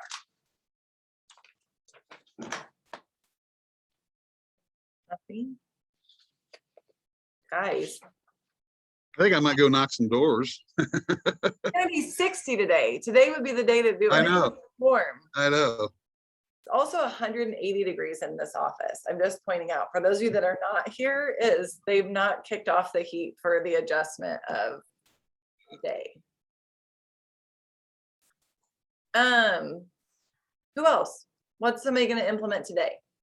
I'm going to fill out my 411 action goal sheet and Cool. try to be really super specific about that. And I'm also going to do some time blocking on my calendar. I Very like those ideas a lot. Did you mention you have a coach? Who's your coach? Yeah, Brian Stone. Awesome. So that would be your accountability person. And then turn in your 411, make sure he has a copy of it. Okay. Sounds great. Anybody else? Guys, they're not going to ask me back if you didn't learn anything today. Hey, Michelle. Yes. Hey, you and I have the same coach, and what I do is I actually share a folder with him. So I put the GPS and the 411 into a folder, and I share it with him, so that way he can check in on it and look at it and see that I'm keeping it up. So then if I ever, get behind or whatever, he can see, hey, did you fill one out? Are you working on it? Blah, blah, blah. So that's how I stay accountable with him. And he likes that because I don't know if you know this or not, but Brian Stone's a huge computer nerd. So he I think he would rather you just send it to him in a file like that. Like, you think you can do that? Like, put it in like a Google shared file or something?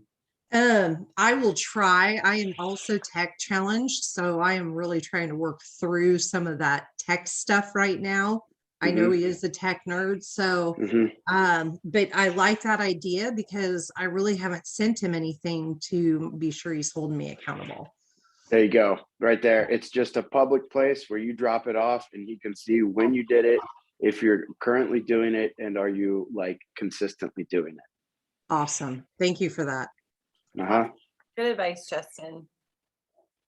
Okay, so now is kind of the time when you guys are supposed to make your dials and do all those things, which I feel like would be awkward for all of us to do that on Zoom. So what I'd like to do is set you guys up for success. So ahead of making your calls and your contacts and all of that, are there any type of role plays or scripting that you guys are having a hard time with that we could run through?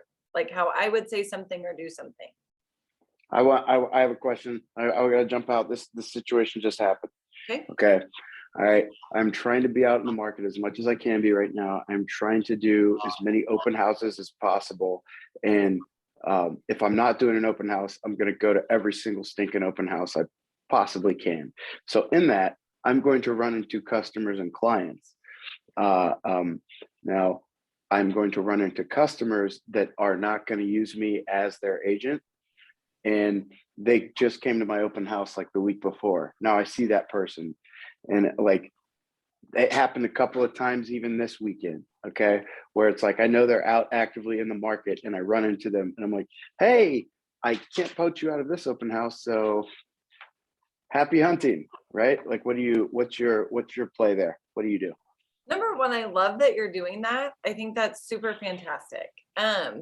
So when they were at your open house, so let's back up. When they were at your open house, did you talk to them about working with them exclusively? Yes. And she said, well, my husband's talking to somebody else, blah, blah, blah. I don't know what that means. I don't know what you've signed. I'm still chasing the lead. Okay. So for me on that end of it, if I were at an open house and a buyer came in and it was one side, the husband was not with her or was with her at The husband was not with her. It was just her. Okay, so typically I'm gonna just assume on one of those things, it's probably her way of like exiting out of the conversation pretty easily. Typically what I would say though is, Justin, if you were the buyer and you're at the open house, I'd be like, hey, Justin, thanks so much for coming to the open house. How are you today? Just role play with me. Oh, great.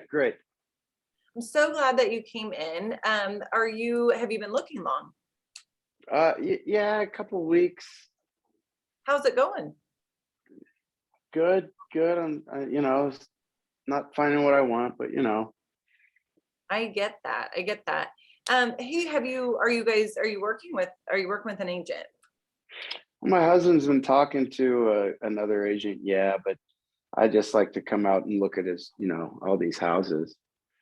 Well, I get that. As fast as things are moving right now, I totally understand taking advantage of the open houses. Well, listen, Justin, I don't want to step on any toes. If your husband is working, been talking with somebody, I get that. However, if you guys haven't signed anything, I would love the opportunity to sit down with you and kind of just talk about a strategy session for finding that perfect house. Is that something that you'd be interested in? Yeah, I just kind of want to look though. We're kind of in like the preliminary stages right now, and I don't want to do I have to commit to anything? I don't really want to do that. No. So typically speaking, what I've found is this market is a little bit of a challenge for buyers. And what I found is it can get frustrating pretty quickly, and it should be a really fun process. And we should be able to, sit down and clearly, no pressure, but would love the opportunity to sit down with you and kind of talk about what it is that you're looking for. What I found is that most buyers in this market, by the time that the house is actually held open, there are already multiple offers in on the house.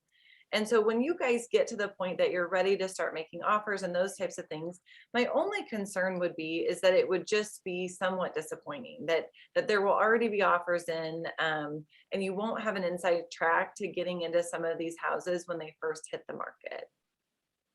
I understand if you guys are talking, you guys are in the preliminary stage, but I'd love the opportunity to just talk to you at some point about, what it is that we're seeing in the market, what's coming up, and what we have found to be successful for buyers in securing their next property. I basically am going to create enough doubt that open houses aren't going to work for them, because they're not. I mean, you know it as well as I know it. By the time there's an open house, their listing agents are holding offers just to get the buy side leads from the open house. I mean, that's what's happening. So if I were trying to compete to win a buyer, I'm going to offer value. Mr. and Mrs. Buyer. Oh, go ahead. I'm not competing against me versus the open house. I'm competing against me versus the other agent involved. Right. But what are you going to offer that the other agent isn't? Because they're still going to open houses. So the other agent also isn't doing a great job. I mean, it's like I've been in communication with her, and she's like, yeah, the other agent showed me this and this too. And I'm showing her the same houses. I'm sending her the same houses on my on MLS. So I think if the other agent were actively showing them and I were not showing them, I probably am not. I am one to err on the side of if they're working with another agent, I'm not stepping on anybody's toes. I misunderstood the initial question, which was, I thought she just said they were working with another agent, or she was talking to another agent, but she was only going to open houses. No, but I don't know if they signed anything with the other agent, and that's my rub right there. Is how do I'm just kind of out there in the middle in the ether somewhere. If someone is actively looking with another buyer's agent, I'm not going to go after them. That's my personal preference, whether they've signed with somebody or not. I'm in this for the long haul, and I don't want other agents to be mad at me. I just don't. I'm sorry. Yeah, I don't want my ethics or business practices to be in question. No, and if they've not signed anything, certainly that buyer is still, up for grabs, so to speak. But if they're actively working with another agent and showing, I would probably spend more time trying to bring in more leads of someone that wasn't. Any other advice or different advice on that anybody has? Brian, I want No, to I chime think in real you quick. nailed it. Yeah. I think you nailed it. If they're, you know, unless that agent's abandoning that client, I'm not gonna go step on somebody's toes. I just don't. Neither. There's enough business for everybody. Nathan, you were gonna say something? Yeah, I was just going to ask on that same note. Obviously, I agree with you. I think that I wouldn't spend time with that person because one, either A, you're going to step on the other agent's toes, or B, this is a client that is not even remotely loyal to anyone. And you may spend a bunch of your time and then they drop you like a bad habit for a third agent. So I would cut bait at this point if I were you. The other question though that I'm curious about from your perspective is, you know, when do you have that conversation of trying to get the buyer to sign an exclusive agency agreement with you, Jen? I mean, is that you're sitting down, obviously, I would assume, before you start showing them houses and you're asking them to be loyal to you so that you don't run into a situation that we're just talking about? Yeah, so my goal is to set it up like I'm a professional instead of like in a reactive traditional real estate setting. And so my goal is to do a strategy session with every buyer, whether that is on the phone, on Zoom, or in person. Clearly, if I can get them on Zoom or in person, my conversion rate goes up, as will yours when you're face to face with someone. So what I'm going to talk to them about is, especially if they call in, right? They're calling listing agents, typically is what happens. Like if we're getting calls in, they're kind of going listing agent to listing agent to listing agent to see. And I'm going to talk to them about, hey, Mr. and Mrs. Buyer, what we found is the buyers that meet with us ahead of starting their home search, number one, typically find and secure a property in their first 1 or 2 views. Because we're able to sit down and talk about what's happening in the market and how to best prepare for you to compete to win. My goal is to find you the best possible house at the best possible price. Would you be interested in sitting down and having a strategy session on how we can be successful in today's market? Because Nathan, and I'm sure Carrie went over this last week, but if I can bring somebody in, my number one question to them is, Mr. and Mrs. Buyer, what do you know about the market? And then I'm just going to listen. And I'm going to do one of 2 things. I'm going to validate what they said of, yep, it is challenging, right? I'm going to validate what they said, or I'm going to educate them. Those are the only 2 things I'm going to do with the answer to that question. I'm going to validate what they said, or I'm going to educate them on how to move forward. But when we are at the end of that strategy session, my goal is to have provided enough value that there's no way that they would want to work with someone else. Right? I'm going to talk to them about what an offer looks like. I'm going to go through what a contract looks like. I don't want them to see it for the first time that they're emotionally attached to a house and I'm telling them, hey, you've got to go $25,000 over list price. I need them to have seen it already. I need them in the strategy session to understand that they may have to waive partial inspections. They may have to provide an appraisal gap. They may have to do something called an escalation clause. But Nathan, if I wait to tell them until we're in a house, all of a sudden they're like, what? I thought you worked for me and not the seller. So if I can demonstrate to them my value in the strategy session, they always sign. Unless I don't want to work with them. Because that happens, right? I shouldn't say they always sign. Most of the time they sign. Because what happens is, Mr. and Mrs. Buyer, do you feel more confident moving forward in the market, right? I say that at the end of the strategy session. They're like, yeah, I really do. Like, I feel like it's going to be competitive and I feel like we've got a good game plan and all those things. I'm like, that's awesome. This is a partnership. And I want to make sure that you feel really good about moving forward and that you feel like I'm going to be able to get you the best house at the best price. In an effort to give you all of the information that's available, there's a thing that we have that it's called a buyer agency agreement. And it just means that I can work exclusively for you and provide you all of the information that's provided to me by the seller and the seller's agent. And then they sign, and people will say, well, what if they don't sign it? very rarely because I'm spending an hour with them before I get to the signing part. They're like, yeah, I'll just sign. I feel comfortable with you. I trust you. But if they didn't, if they said, gosh, Jen, I'm just not sure, I don't think that I'm ready to sign something. I totally get that, Nathan. I often don't want to sign something with somebody when I still have questions. What questions could I answer for you that maybe I failed to, during the last bit of time that we've spent together? I'm trying to isolate what's happened, right? Like, did I talk too fast? Pretty likely. Did I skim over some stuff? Or is there some sort of a disconnect? But the asking for it is less scary than you think it is. If you were going to role play anything, it would be that. How do you do it in a conversational manner so it doesn't seem salesy?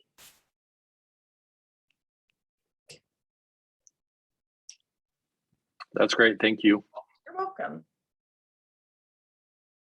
Anybody else struggling with any objections or scripting?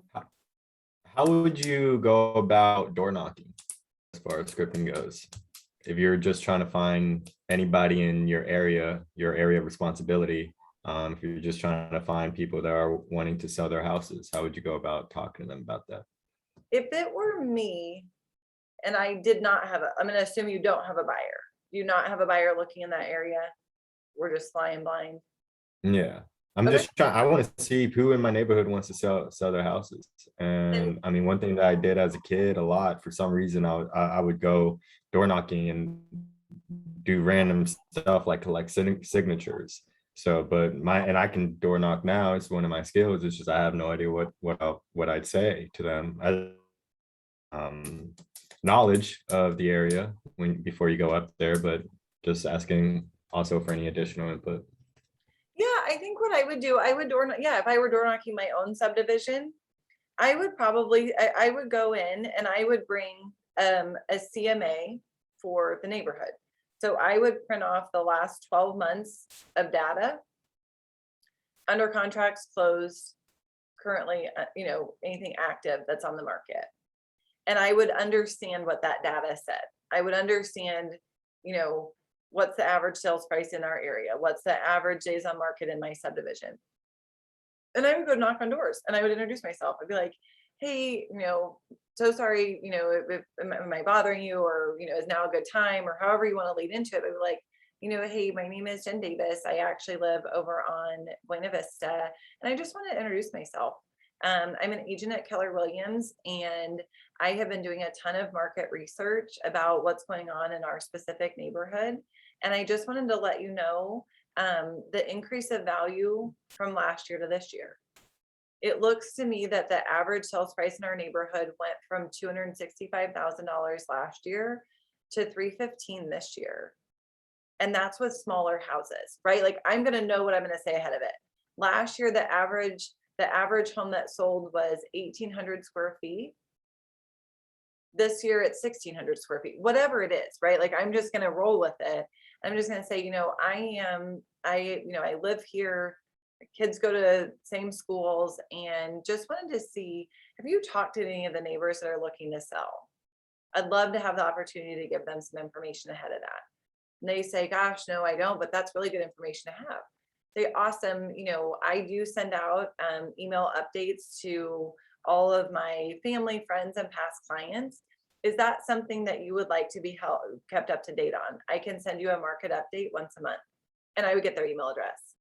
Because what we've got is we can figure out we can get their name and their email address, try to get their phone number. We've got their physical address.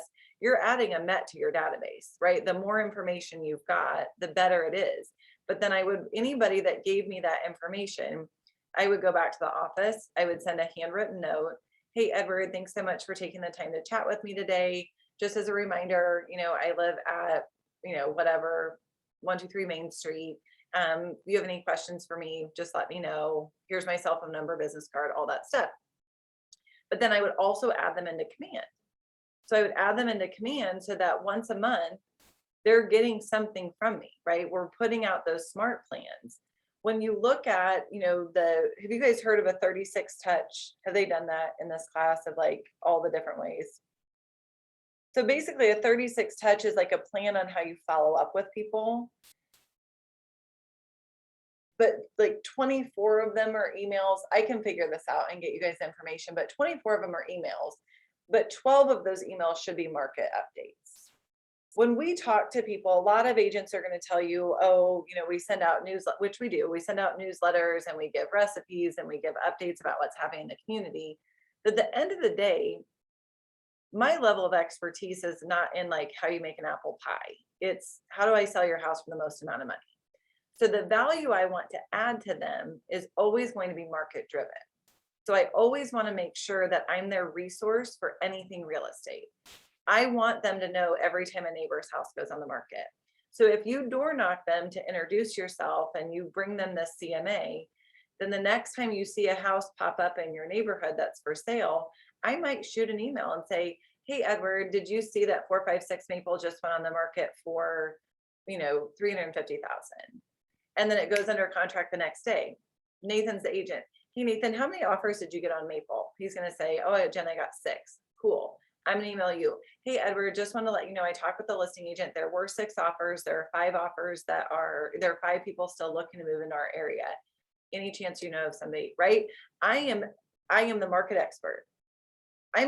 They're not annoyed when we're giving them valuable information. They're annoyed when I call and I'm like, hey, how are you? You know anybody that wants to buy, sell, or invest in real estate? I can ask that one time, right? I can't ask that every time. I have to add value. Value is in them understanding their financial position with their home. That's awesome. I appreciate it. Thank you so much. This is my favorite part of all things, is scripting and figuring out what I would say to people. Does anybody else have anything that they're working on?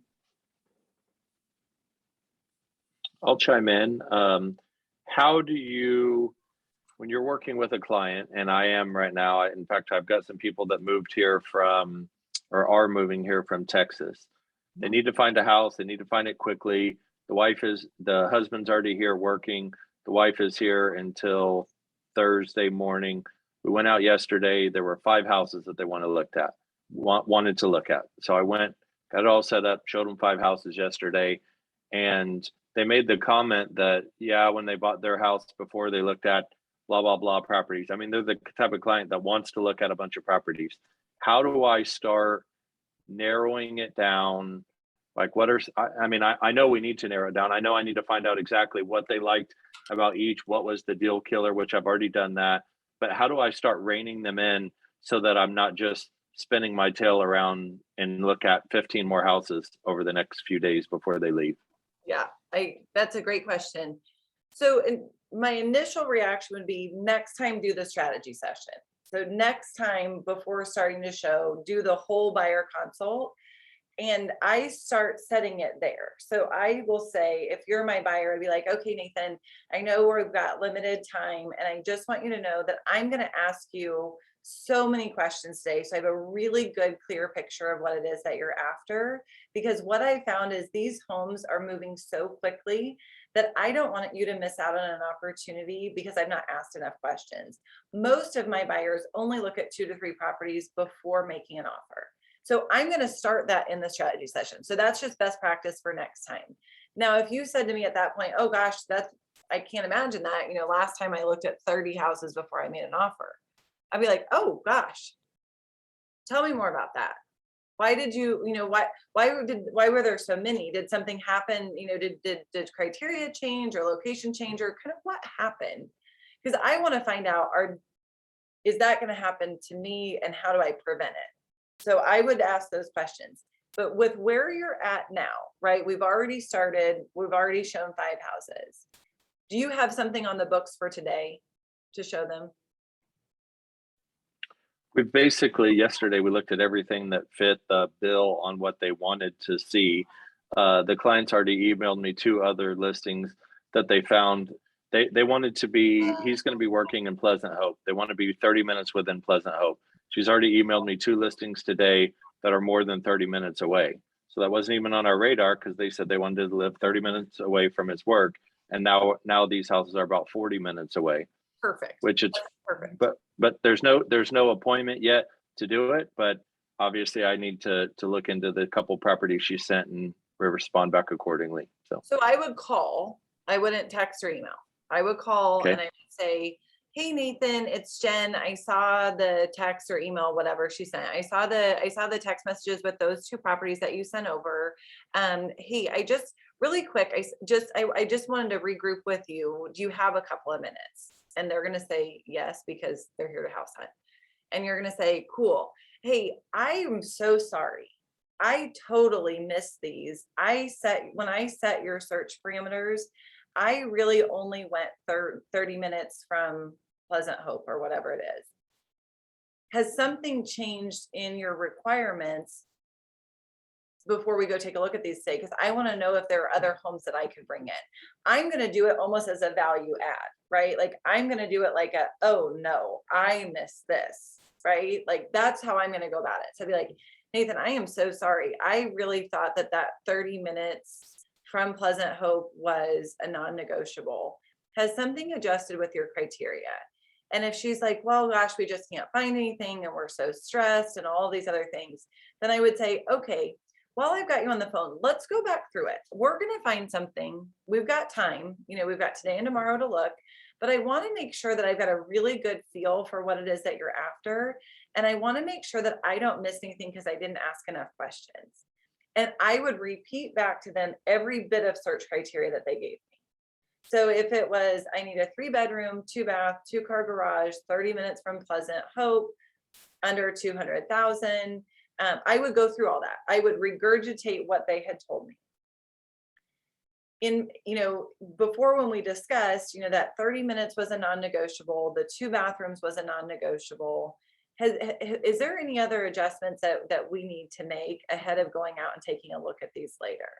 Because what I want to know is what else changed, because if the 30-minute time distance, whatever I'm trying to get after, if that changed, potentially so did something else. And then I would ask this question. So I would line it all out and I would be prepped with all the questions you're going to ask: square footage, bedroom, bathroom, location, non-negotiables. What would you absolutely not take a look at? And then my backup question at the end would be, hey, Nathan, in the event that we don't find something by the end of the day Thursday, what's your backup plan? Here's why. If she says to me, oh, well, our backup plan is my husband's company is providing housing and I can just move in there and we can live there month to month and blah, blah, blah, blah, blah, blah, blah. Their motivation is not what you think it is. They don't have to buy a house by Thursday. Now, if she says, Nathan, I don't know, I am freaking out. I have no option. I have no backup offer. My husband's, housing runs out at the end of this month and I don't know what we're going to do. And I have to get here so that our family can be back together. Motivation is there. We just missed criteria. But if they've got loads of time and they're not in any hurry, you didn't probably miss criteria, you missed timeline and motivation. And what's happening is now, instead of being under pressure and sense of urgency of like, we're going to find a house, now all of a sudden they're getting picky and they're just going to take their time. But we've got to understand where they are in line so that we best know how to guide them. If there's I have to find a house, find them the house, right? Whatever it takes today. If it's that they've got a backup plan, I would interrogate what that motivation and timeline is. So, Nathan, I know that you don't have to have something by Thursday or under contract by Thursday. At what point does that, your housing situation change? Because I want to know, do I have them for the next 45 days or do I have them for the next 45 hours? So I have asked that question and they already have an Airbnb currently rented through the end of February. So, ideally we go under contract now when we close at the end of February and then they move into the house. I think their plan is, if that doesn't happen, that they're going to find another Airbnb to live in, beyond the end of February. Their goal is to only move one time when they move from Texas. So they're pretty motivated. Then what I would spend my time on then is what other non-negotiables are we adjusting? Because potentially what's happened is they're making adjustments because they want to find the house. So if they're making an adjustment on drive time, they're probably going to make an adjustment on something else. And you may as well find that out now so that you can find some additional choices for them. Okay. Yeah, Good, thank you. You bet. Yeah, we just call it a regroup script. If at any time something gets out of whack, we just regroup with the buyer. We just bring them back to center and ask them additional questions. Mr. and Mrs. Buyer, I just want to make sure I'm doing the best job for you. This is not in alignment exactly with what we talked about. So I just want to make sure, you know, what other adjustments can I make? Well, and I will say, like the properties that we looked at yesterday, they want to have either a shop building or they want to have enough space where they can build a shop building. So all the 5 properties we looked at yesterday fit that bill. Well, 2 of them, they weren't very interested in, and it came down to one of them already had a shop, one of them had the space to build the shop, but there wasn't enough land. I mean, they were on a 1 acre lot and they want to be multiple acres. So when someone they tell you what their criteria are, and then they send you examples of things that are outside that criteria, what's the goal there? Just to try and rein them back in to, you told me before you wanted 5 acres and I see this property is 1 acre. Has something changed? And then try and, either they're very interested in that property and why, or get them to not be interested in it. So I'm not showing them 10 more properties. That's right. And I think now that they've seen 2 with 1 acre, potentially ahead of it, they didn't know what 1 acre felt like, right? Like they didn't, I always give the benefit of the doubt. Maybe they didn't know what 1 acre felt like. So after that though, if another one came up with only 1 acre, I would be like, hey guys, just as a reminder, when we went to these 2 houses, one with a shop and one without, remember what that felt like? It didn't feel like you had the space that you wanted from your neighbors. I understand that you're willing to give a little bit on the acreage, but I'm here to make sure that you get the house and the land that you really are after. And I never want somebody to be disappointed. And my concern is if we make, the adjustment on, this and you go all the way to 1 acre, that you're really going to regret it. There's not a huge difference between 3.5 and 5 acres, but between 1 and 5 there is. So maybe we can wiggle a little bit, but I'd hate to see you guys go all the way there. I would bring them back to how it felt. I'd probably have given them the 1 or 2 yesterday because I would have been like, well, maybe they don't know how 1 acre feels, right?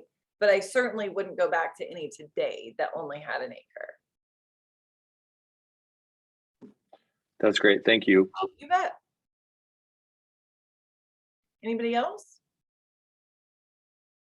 Do you have a regroup script, or is this just like pure feel? Like, is there a regroup script that you like to go to tell people? Mm-hmm. So typically I will do a regroup after house number 3. So in my strategy session, I set it up of, Mr. and Mrs. Buyer. Most of the time what I find is that based on the amount of time that we spend today, that there are really only 2 or 3 properties that are really going to fit your needs and what you want. And so in the event that we get past 2 or 3 houses, usually it's a mistake that I've made. Do I have your permission to just regroup and see maybe what I've missed? And they're like, oh yeah, Jen, you've not missed anything, right? Like whatever, I've spent 45 minutes to an hour with them. So they feel pretty confident that I've got everything. But what Nathan is experiencing is once you get in the house, certain things become way more important than they thought they were going to be, and certain things become less important. So I don't ever book more than 3 houses, except for like Nathan's scenario, they're in from out of town and there are only 5. I probably would have done the same thing.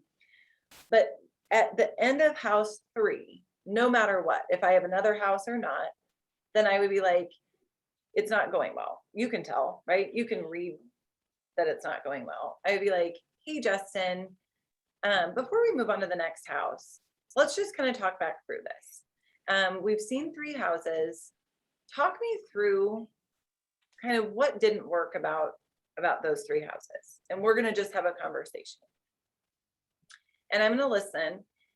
And if the next 2 houses kind of match what we've already been to, I'm going to say to you, hey, Justin, I'm a little bit concerned about these next 2. I put these in order of what I thought you would be your favorite to least favorite. And so my concern is, I really believed that you were going to make an offer on 123 Main Street. That's the house that I was searching for you. When I pictured it in my head, when we did the strategy session, this is the exact house that I thought you were going to end up with. And I'm worried that I missed something. Let's just talk through it, right? And so typically then I will be honest that it's very rarely criteria that's the problem. It almost always is that I miss their motivation and timeline. I wanted them to be more motivated than they are, or I didn't ask enough timeline questions. Like the one, if you're not into the home by the end of February, what's your backup plan? What does this mean to you and your family to be into the home by the end of February? What I'm not asking though are why questions. So why questions are low-level questions. They put people on the defensive, right? If I go home or if I say to you, Justin, why didn't you like 123 Main Street? But if I say to you, hey, Justin, what about 123 Main Street didn't work for you? Because what happens is at the what question, you and I are a team, right? You're telling me what didn't work. We're having a conversation. As soon as I say, why didn't it work for you? Then what happens is you defend your position and it's you versus me, right? Yeah. You're refocusing, you're zooming out and not pointing blame at the person, but at the whole situation. What's the situation? Not Correct. you in the middle of the situation.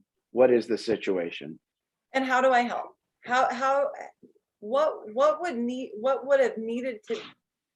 you have needed to see in 123 Main Street for that to have been a win? Or I could say, on a scale of 1 to 10, which house that we saw today is closest to a 10? And they'd say, oh, 4, 5, 6 Maple. Okay, what would you rank that scale of 1 to 10? And they say an 8. They say an 8, I'm trying to figure out how to sell them that house, right? Like an 8 is pretty darn good, right? What would make it a 10? How would we get it from an 8 to a 10? Well, I don't really like carpet. I'd rather have, okay, well, we can handle that, right? Like we can figure that out. But the regroup is always, the regroup is always after house 3. And it always starts with, Mr. or Mrs. Buyer, I feel like I missed something. And this market is moving so quickly that my fear is if I don't say something, we're going to continue to miss properties until we get this figured out. I truly believed you would make an offer on 123 Main Street. When I pictured it in my head at our strategy session, right? All that stuff that I said. But I am very calm. I am very humble. It's very much and I genuinely think that like that's accurate. I do believe that when that happens that I've missed something. So it comes across as authentic to them because it is. I'm not trying to trick them into something. I'm genuinely trying to understand. But I'm more willing to scrap the next 2 houses and go back and find them the actual right house than to keep showing them the wrong house.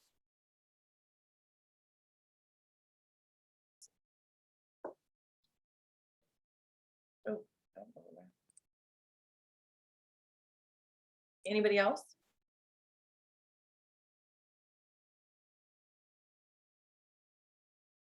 Are we good? Okay, so we went through ideas on scripting. I feel like you guys understand the importance of scripting, right? It's important to learn it, internalize it, and personalize it. So if I hear a script, so like any of the things that I just said to you, Justin's not going to talk the same way that I talk. Nathan's not going to talk the same way I talk, right? We have different ways of saying things. So Justin was writing down what I said, and then what Justin's going to do is he's going to put it into his language patterns. He's going to make sure that it sounds like him when it comes across and it doesn't sound like me. The fastest way to do that is by practicing it. The more we practice it, the more it naturally comes out, right? You could set me into most buyer situations and I'm going to have some way of maneuvering around most objections because I've helped so many buyers. I've been in bad spots that I didn't know what to say before, right? Like, I'm like, I don't know. So we practice it, so we figure it out. So making sure that when we're talking about scripting and role plays and all those things, it's you've got to build the confidence in it so that you feel comfortable. And what will happen is that then you'll end up closing more deals. Just as a reminder, don't call people you're not supposed to. And then this is all the stuff that you're supposed to do, your success habits, right? So putting your contacts in, making your calls, doing your role plays. And then if you would like to, this is the QR code to leave feedback on the program or on this class in particular, this session, so that I can make adjustments next time if I need to, or add something or take away something else. If you guys would do that, that would be awesome. Does anybody else have any questions for me? I do. Yep. Can you share that list of questions that you sent us in the buyer's presentation thing you did the other day? I can get somebody to send that. So I think that was Carrie Wersch that presented the list of questions. Was that? Oh, I'm sorry. Yep, that's right. I'm sorry. That's okay. I'm ignorant. No, you're not. You're just fine. Or forgetful. You are just fine. I can get that for you. So I'll just have somebody send that out to all the participants, the questions. Okay. All right. Yep. Anybody else need anything? Awesome. Go have an awesome Monday. And I will. Do you care to give us your contact information? Oh, sure. You want me to just put it in the chat? Let's All help. right.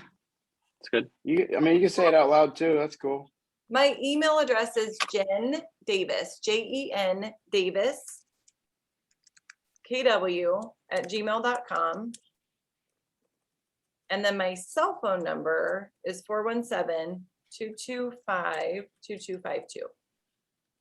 All the 2s and 5s. 225-2252. Just, or you could just look you up on YouTube, hanging out with what's the guy's name? Oh, Gary Keller. Yeah. Oh right. gosh. I thought I was like, nobody knows me on this. I'll be fine. I'll just scoot through this. Yeah.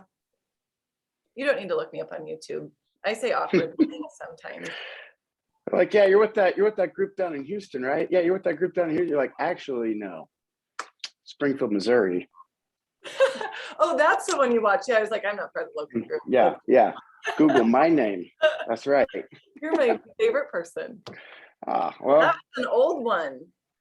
That was made an impression. That made an impression. I was like, man, that's wow. She's out here. Thanks. I appreciate that. If you guys need anything, I'm in the market center. I'm in Dan's office. If you know where Dan's office is, we are across from basically the restrooms on the main floor. So you're always welcome to stop and say hi. I love to give hugs if you're not afraid of COVID. Cool. Bye, Thank you. guys. This is very good. Thank Appreciate it. you. Thank you.